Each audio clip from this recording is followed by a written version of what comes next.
Hai sahabat sukses, kembali ketemu dengan saya Dedy Sidarta ya. Teman-teman, hari ini saya mau membahas topik yang pastinya bermanfaat buat teman-teman, yaitu gimana caranya teman-teman bisa profit ya, ratusan persen ya. Ini bukan trading ya guys, tapi benar-benar di usaha Anda bisa profit di atas 100% tanpa Anda harus nambah sales ya. Gimana caranya saya akan bagi setelah yang satu ini.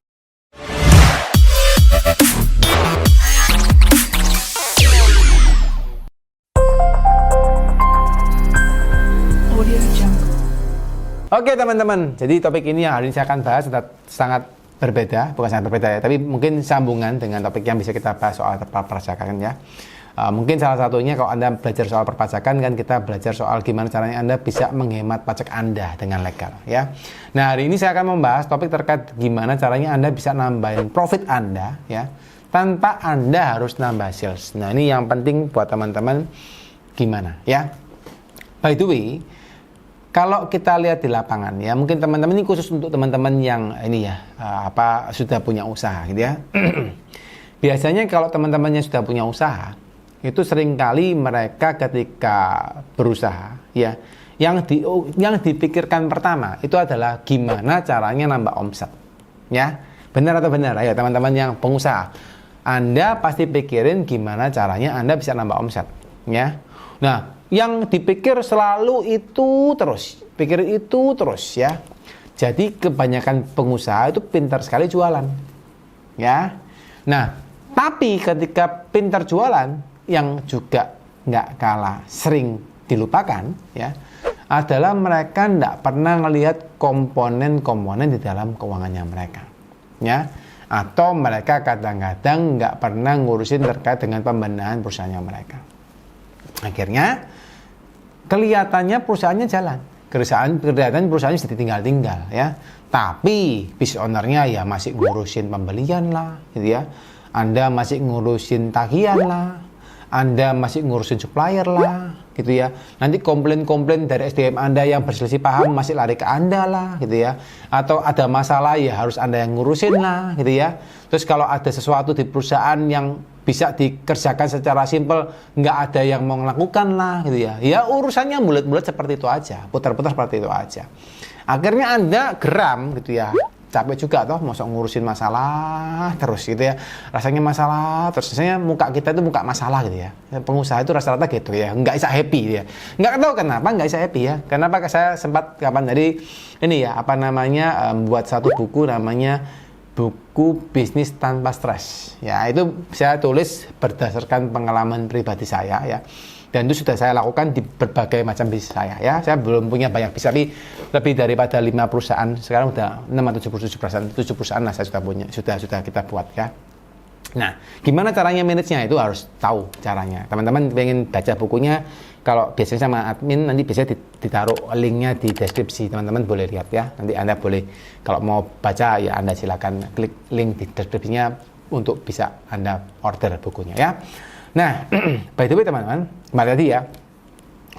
Nah, pengusaha itu bingungnya omset ya, tapi tadi rasanya tambah besar usahanya kok tambah pusing. Ya, tambah besar usahanya kok tambah nggak happy, tambah besar usahanya kok rasanya uangnya kok malah nggak ada. Nah itu yang yang sering terjadi di lapangan ya. Kalau Anda merasakan juga saat ini Anda nonton, berarti Anda masuk ke dalam kategori pengusaha yang lagi stres, dan ini butuh diberesin, butuh dibantu ya.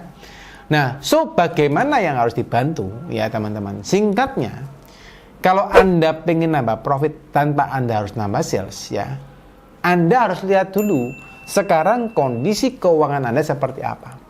Nah, ini terutama teman-teman yang punya omset ya di atas 30 miliar per tahun ya, seringkali ngalamin hal ini ya. Kenapa? Karena waduh, kok tambah gede usaha saya, tapi kok profitnya kemana? Aduh, timnya kok berantakan. Aduh, kok rasanya mau buka usaha lagi tambah cabang kok nggak bisa gitu ya. Mau menggede usaha lagi rasanya kok nggak siap gitu. Timnya nggak siap semua gitu ya. Sistemnya belum ada. Nah, ini harus diberesin teman-teman. Goal pertama yang harus teman-teman lakukan adalah gimana caranya Anda building sistem yang baik. Ya, by the way, saya sudah melakukan ini di ratusan perusahaan. Kita building sistem perusahaan yang baik. Ya, supaya apa? Supaya keputusan-keputusan manajemen tidak harus selalu Anda yang buat. Ya, ada beberapa yang Anda bisa delegasikan kepada tim. Ya, karena perusahaan yang maju bukan saja perusahaan itu yang bergerak hanya karena Anda. Anda harus punya tim yang sama-sama mau bergerak. Tapi caranya gimana? Nah, itu Anda harus pikir, harus tahu caranya nanti. Gimana caranya membuat tim Anda bisa mau bergerak, gitu ya. Nah, so kita kembali ke tadi. Buat sistem dulu supaya mereka bisa mengikuti, bisa tahu rule of the game perusahaan seperti apa. Dan goal berikutnya, Anda mesti punya report keuangan. Nah, itu dulu ya. Jadi nggak usah mikir-mikir jauh-jauh. Wah, saya harus melakukan benda, teman-teman, simple. Perusahaan kita itu simple ya. Seperti Anda naik mobil ya. Mobil rusaknya di radiator, oh gampang, bisa diperbaikin kan gitu. Oh, mobil rusaknya di ban, oh gampang ya. Bagi Anda mungkin sulit, tapi bagi mekaniknya gampang. Kenapa?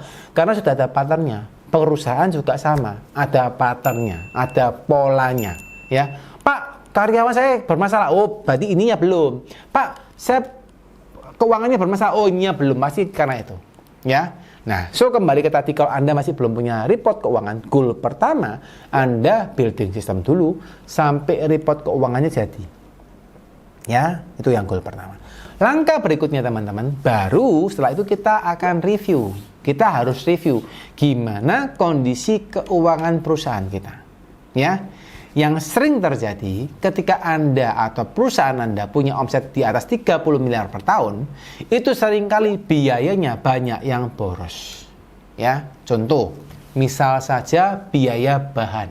Ya, loh, kok bisa boros Pak biaya bahannya? Oh iya, ternyata Anda tidak pernah pakai namanya kontrol inventory. Ya, Anda tidak pernah stok opnam, Anda tidak pernah punya formula produk, ya. Akhirnya barang asal diambil, barang hilang, fraud di dalam barang itu terjadi, barangnya waste, ya, barangnya dibuang-buang, ya, itu banyak sekali terjadi. Akhirnya biaya Anda bengkak, ya, di harga pokok Anda gede. Terus lagi Anda turun ke bawah, kadang-kadang terjadinya apa? Adalah Anda punya biaya tim Anda, karyawan Anda kebanyakan, ya, timnya banyak tapi tidak produktif. Nah, ini yang akan menjadi suatu dilema, ya. Mungkin bagi sebagian orang merasa, ya nggak apa-apa kan Pak, saya kan bayarin orang banyak, gitu ya. Tapi anyway, ketika Anda tidak membuat tim Anda produktif, Anda juga sedang berdosa. Ya, kenapa maksudnya? Oh, Pak kok berdosa gitu ya? By the way, kita sebagai pengusaha, kita punya kewajiban bukan hanya untuk membayar atau menggaji tim kita aja. Tapi kita juga punya kewajiban untuk mengajak tim kita bertumbuh. Ya, dengan produktif itu Anda berperilaku baik, membuat kebaikan kepada orang tersebut sehingga akhirnya dia mau menjadi lebih baik. Ya. Dan ketika dia lebih baik, otomatis perusahaan Anda juga akan menjadi perusahaan yang lebih baik dan lebih efisien. Nah, maka dari itu penetrasi di dalam tim, mapping pekerjaan dalam tim itu perlu dilihat. Ya, saya sering kali melihat banyak perusahaan itu yang over tim. Ya, pikir mereka gini, oh, Pak, ini takutnya kalau resign Pak, kalau resign ada yang backup. Ya benar juga gitu ya. Tapi juga tidak perlu sebanyak itu. Ya satu pekerjaan di backup sama 3 orang. Nah, misalnya gitu, itu kebanyakan juga. Ya, Anda harus cari gimana kondisinya. Ya, dan banyak sekali biaya-biaya yang di dalam perusahaan kita yang ternyata itu membuat kita semakin menderita secara keuangan. Ya. Ini baru ngomong biaya nih ya, kalau kita bongkar banyak banget yang bisa dibongkar ya. Kalau kita lari ke dalam sisi aset itu adalah misalnya ibaratnya harta perusahaan Anda gitu ya. Itu juga biasanya banyak perusahaan-perusahaan itu yang tidak efisien di dalam situ ya. Saya bisa menemukan banyak sekali penghemat-penghematan yang jumlahnya bukan hanya ratusan juta, tapi jumlahnya sampai puluhan miliar ya, ataupun ratusan miliar. Karena cuma bisa menghemat daripada komposisi harta. Jadi sekali lagi komposisi harta ya. Contoh, Anda punya penjualan ya setahunnya adalah 20 miliar ya. Atau saya angkat naikin nih. Anda punya penjualan setahunnya adalah 50 miliar ya. Pengen enggak dapat 50 miliar? Ayo, kalau pengen ketik kata-kata yes, amin ya. Nah, kalau Anda punya penjualan 50 miliar, ternyata di stok Anda nilainya ada juga 48 miliar. Berarti dalam asumsi saya, Anda punya stok sekarang sedang berulang tahun. Ya, karena penjualan setahun Anda adalah 50 miliar, tapi stok Anda yang tercatat di neraca adalah sebesar 48 miliar. Ya, berarti Anda punya stok ini setahun sudah berulang tahun, teman-teman.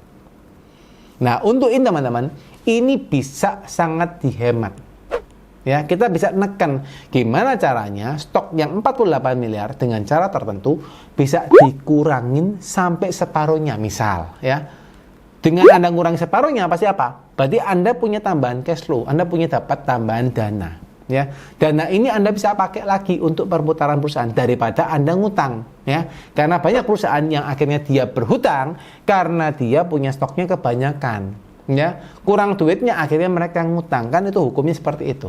Duitnya dipakai buat nandon di stok, stoknya kebanyakan, nambah utang, nambah cost, tambah rugi. Nah, tambah profitnya tambah kecil. Itu jadi berkesinambungan.